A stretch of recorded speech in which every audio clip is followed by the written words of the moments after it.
La la la la la la la la la la la. Leonie Dawson refuses to be categorized. Hey now, sing a little song, 'cause Leonie Dawson refuses to be categorized. Oh, my darlings, it has been a while. It's been a long time. It's been some months since I did my last episode. I've missed you. Have you all been? Full disclosure, I have written to you many times in that I recorded a lot of podcasts and then none of them saved. I don't know what was wrong with the app on my phone. And then, like, the next time I'd go to do it, I'm like, oh, that's right, I had that issue. Now, surely it was just like a bug for that day. And then I would record another 15-minute episode and it'd be like, oh no, that didn't work either. Oh, goody, good. So that's where we're at. And I just did not have the brain space to fix that issue. But my kids are on holidays now, and my um, 6 months of dealing with absolute school bullshit is behind me. And I'm moving my kids to a new school next year, and I feel so hopeful and so grateful.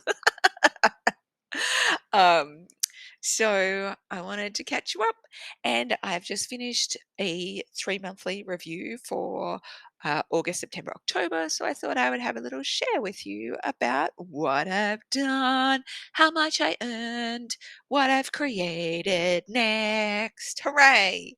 So I'm doing a bit of a simpler version than I usually do for my kind of monthly reviews. Otherwise, I'm just like never going to get this thing finished. So done is better than perfect. And tomorrow morning, I am heading off on holidays. Hooray! For a week.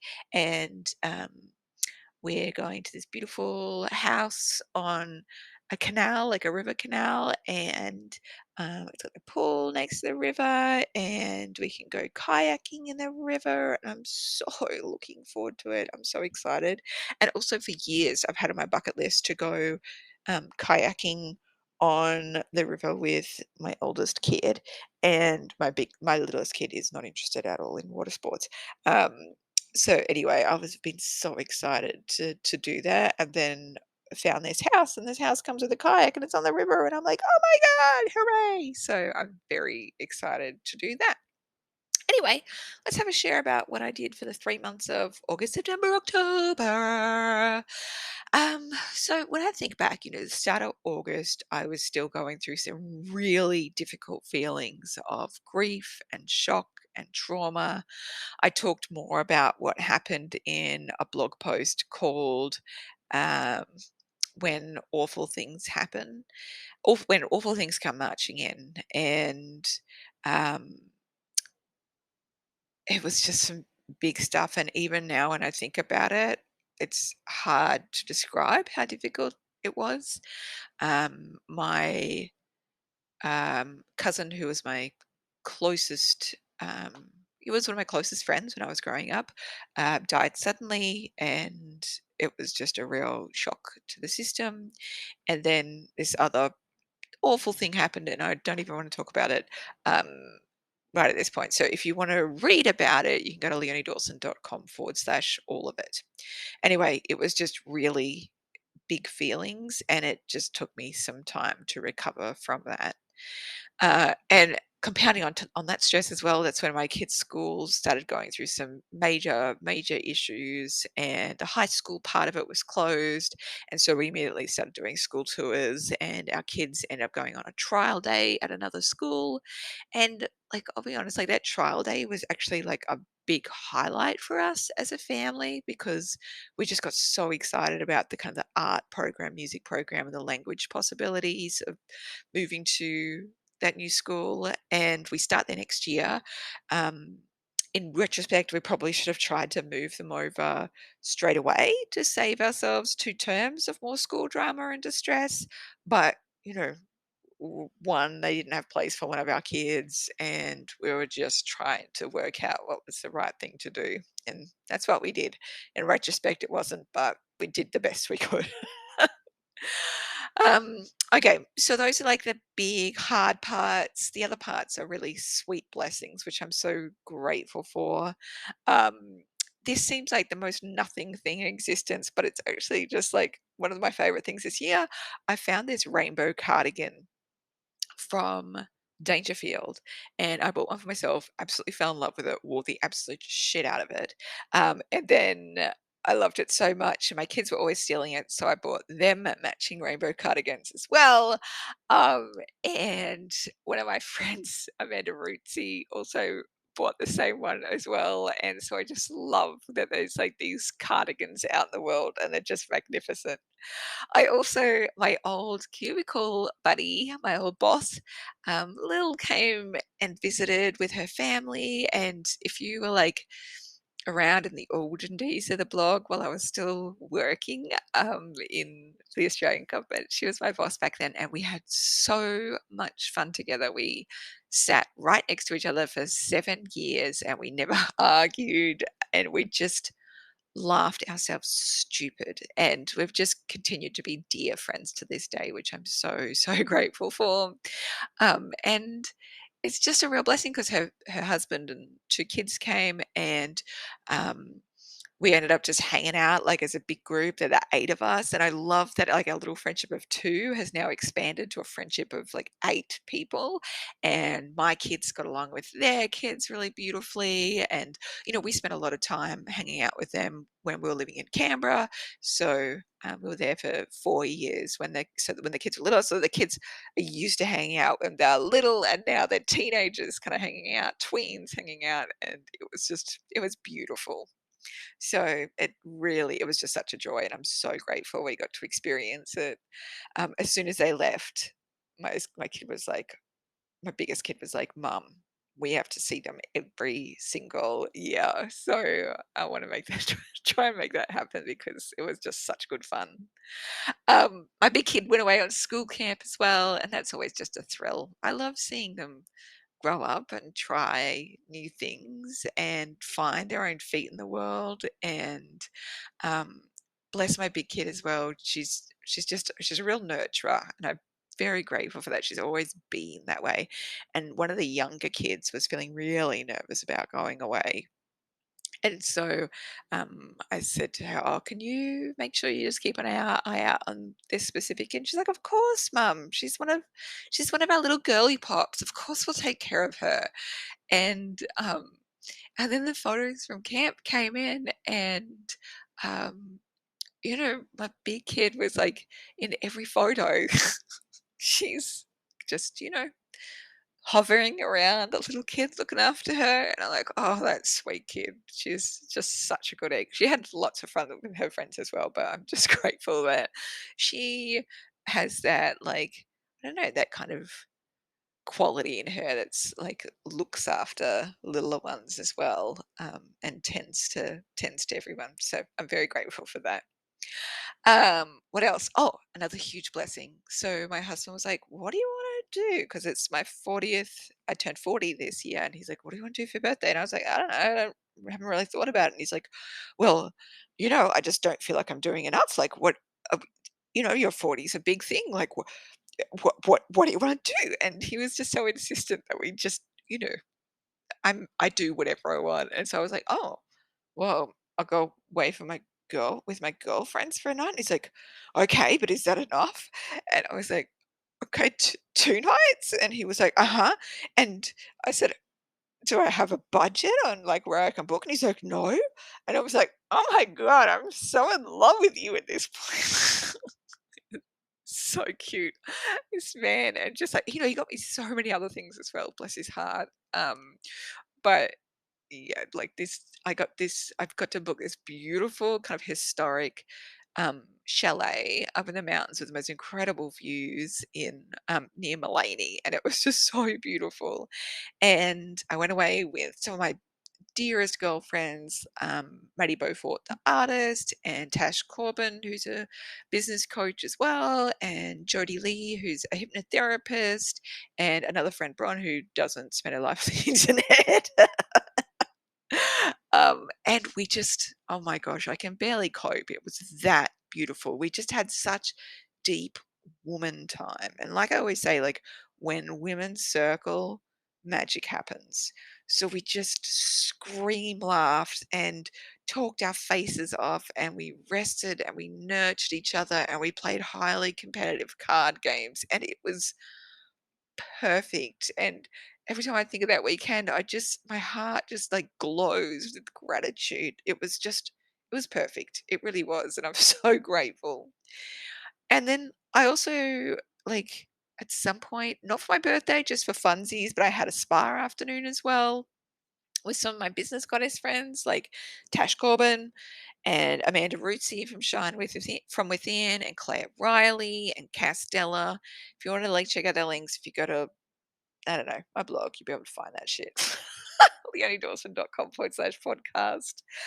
Anyway, I am just obsessed with them. I'm obsessed. I feel like Chris Jenner when I'm around them, in that I just feel like such a momager. Like, I'm just so proud of them. I'm so excited for them. I am just like stalking them because I'm so in love with them.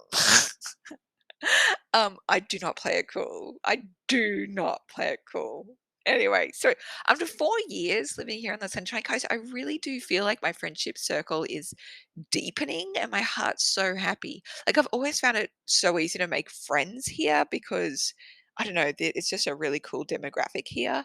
Um, it's just it's an interesting demographic of there's a high level of entrepreneurs here. Um, and the ones that even if they're not entrepreneurs, there's just a massive homeschooling crew here, even though we don't homeschool anymore. But just people that are like nature lovers, but highly educated and beautiful, just beautiful, usually kind of spiritual leaning. So I love it, and it just continues to get deeper for me, and I'm so grateful.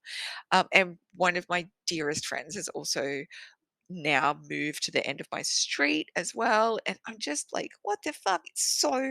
I'm so grateful. I'm so, so grateful. So, that's what's been happening on the life front, and I feel so lucky about that. Um Okay, what's next? Let's talk about the best books that I've read in the last 3 months. So, I've definitely slowed down on the amount of book reading I'm doing due to an eye condition that I've recently developed. My eyes aren't producing enough oil, and it's a whole thing. It's not something I can cure, it's just something that I need to manage for the rest of my life now. But that's okay. But what it does mean is that I do need to I've had to reduce a lot of my screen time and book reading time. And for me, that's very difficult because I'm hyperlexic, which means I'm just a massive book nerd. I read, between 100 to 400 books a year, and curtailing that consumption is a bit challenging, but I'm just trying to, follow my eyes. Having said that, like, I do look back at what I've read in 3 months, and it still probably looks like a lot, so I don't want you to be like, "Wow, Leonie, you did not." But I promise, like, I'm no longer treating myself to, like, reading, like, 6 or 8 books on a weekend. I'm not, like, a binge reading like that anymore. I have to, like, go a lot more slowly. Um, I also am discovering, like, currently, I'm not able to read, like, mass market paperbacks, like, the smaller sized paperbacks, just because the font and the spacing's too small, even though, I've got the right lenses for my eyes and all that kind of stuff. It's just too tricky with my eyes at the moment. I'm also finding Kindle reading tricky, so I'm subsisting on rations of graphic novels, audiobooks, large print books, and trade paperback books, which are the larger paperbacks or hardcovers. They're kind of like the same format as hardcovers, and they've got a lot more spacing and a bigger font in it. So, now that I've talked about the format of books, which is very important to me, I'll talk you through what I did read and what I've loved. So, graphic novels and art books first. I read Ken Doan Art Design Life by Ken Doan, which is kind of like a coffee table book. I absolutely love his positivity, his color, and he's got a really long-lived creative career, and it was like a collection of art and essays. And that man has continued to innovate and is so committed to his family. it's just a beautiful thing. So his kids are grown up now. They both work in his business as well. His wife has worked in his business the whole way along and designed a lot of his fashion ranges for him. And they work off whatever's people's, like everyone's interested in. Like his wife really liked fashion, so she did a lot of the fashion range. One of his kids is a photographer, so like incorporated a lot of that. And he says in the book that his kids are like his grown up best, his grown up kids are like his best friends, and they've just created this beautiful life together. And I just think it's remarkable and very, very special. Um, Other books, Button Pusher by Tyler Page, which is a graphic memoir about Tyler's childhood diagnosis of ADHD. If you're neurodiverse or love someone who's neurodiverse, you might find that useful.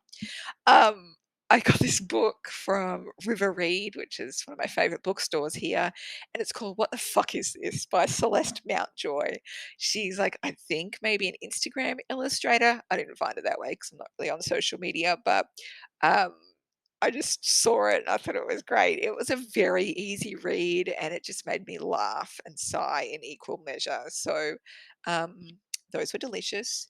I also read Amazing, Fantastic, Incredible, A Marvelous Memoir by Stan Lee, which is a biography of him in comic form. And it was just really fascinating to read how his comic career began and continued because he's just been around for forever. I'm not really into any of like the Marvel series. I'm not really into those kind of graphic novels. I'm more into like graphic memoirs instead of comic books, but I just appreciate all creatives really. I also loved Fine, a comic about gender by Ria Ewing. And that's like a part memoir, part comic interview series about gender exploration. Welcome to Saint Hell, My Trans Teen Adventure by Lewis Hancox, which is a graphic memoir of a trans teen. I read a lot of stuff in order to try and understand other people's perspectives and just to be like, even though, oh no, I don't need to get into that.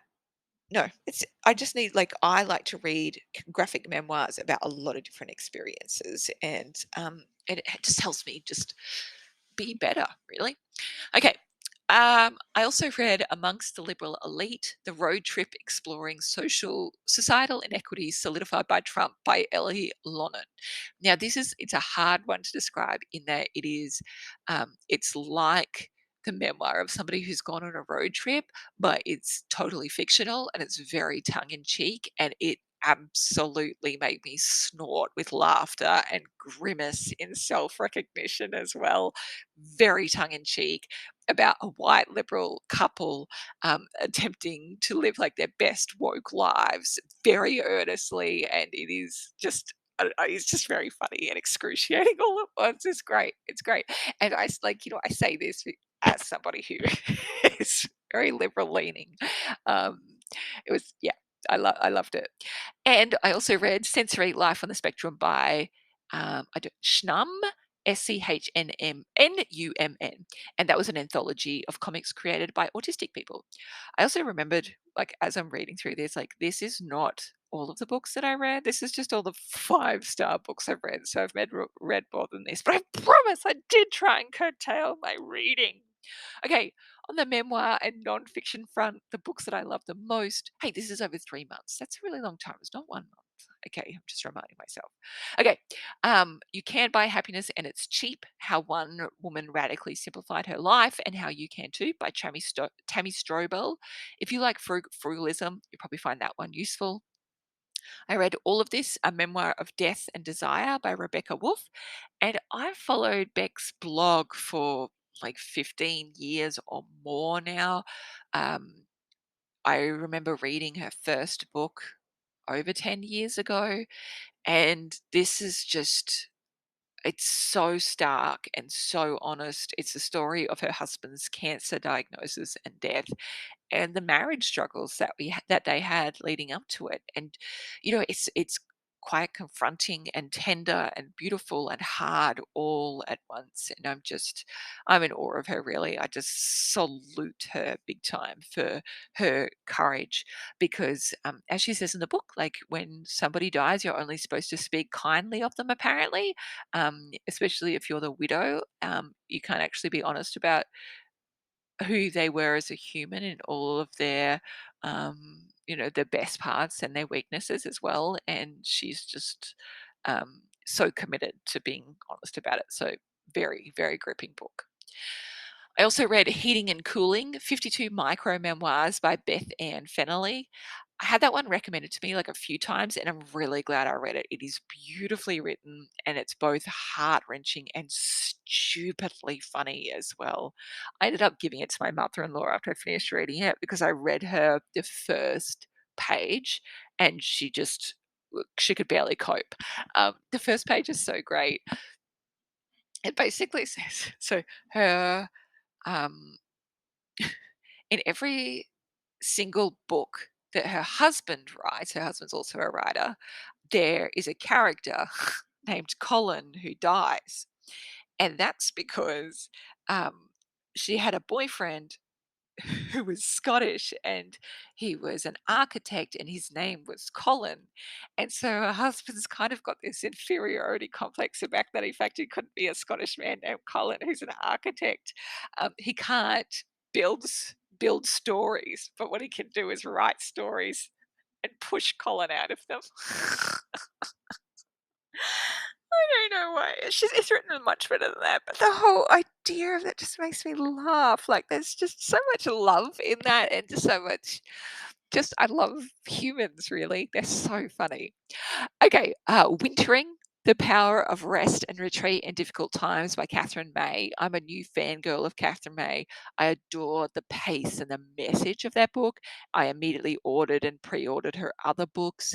Um, she is an autistic English writer, but it's not her books. Well, the Wintering has got nothing to do with autism.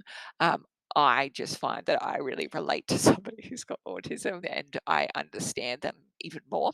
Um, but this is all about when you've got to go through seasons in life where you have to winter, where you have to retreat, where you have to go into the cave, and of course we do this constantly, right? So Wintering was fantastic. I absolutely adored it. I also read Get Rich or Lie Trying: Ambition and Deceit in the New Influencer Economy by Simon Brown. And that's a fascinating journalist investigation about like the influences. And I preferred a similar book on the same topic, which is called Break the Internet. Get Rich is pretty grim and intense, but still an intriguing read. And I love reading about, kind of it's not really my industry because I wouldn't count myself as an influencer, but um, you know, it's adjacent to my career. So it was fascinating. And I also read The No Show by Beth O'Leary. I'm still chasing the high of The Flat Chair, which was Beth's first novel, but I haven't quite found it yet. But that one was still gripping, which reminds me, I should add in here as well. Um, the Flat Share is now streaming on Paramount Plus as a series. I just binged the whole thing yesterday. Um, I loved it. I don't think I loved it as much as the book, but that's the whole thing, right? It's hard to get that high. Anyway, I think she's a fantastic author. I also read some audiobooks: Midlife and the Great Unknown: Finding Courage and Clarity Through Poetry by David Wyatt.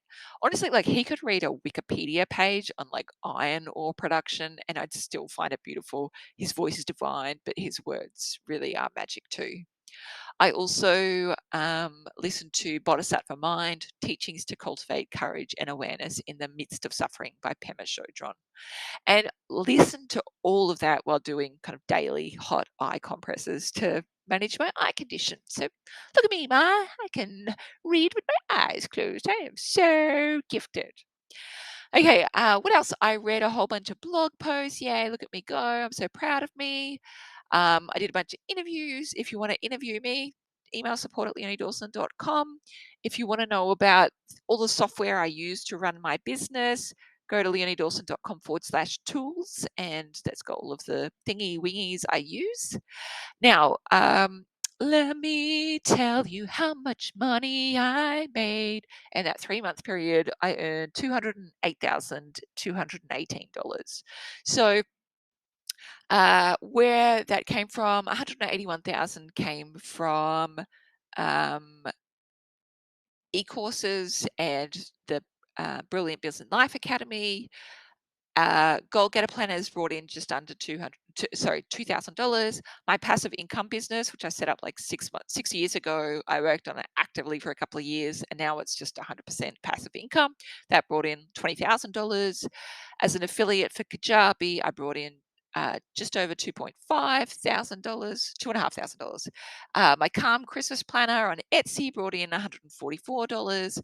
My shares of ethical managed funds did not increase. My investment property is now converted to a family property for in-laws.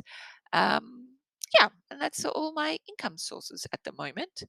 Um, and if you want to see the graph of how it's divvied up, you can go to leonadawson.com/podcast. You'll find it there, of like where the e-courses come through. But, as soon as I launched the academy, it was just like a massive change to our revenue stream. So before, our revenue came in kind of lots and lots of different chunks, and now, like, 98% of our income comes through one source, which is the academy.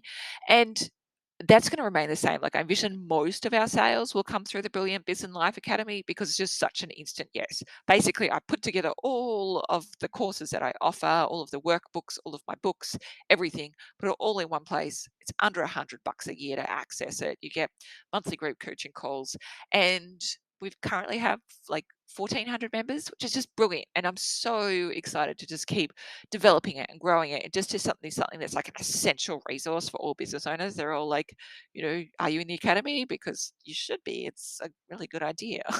leonidawson.com/academy. Anyway, it is a joy to be here. It's a joy to catch up. I promise I won't leave it as long next time.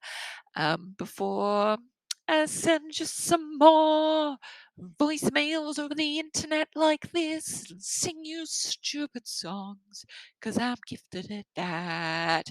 All right, you got this. I love you. I'm so proud of you. Look at you go. I am like Chris Jennering you in a non problematic way. Okay, bye.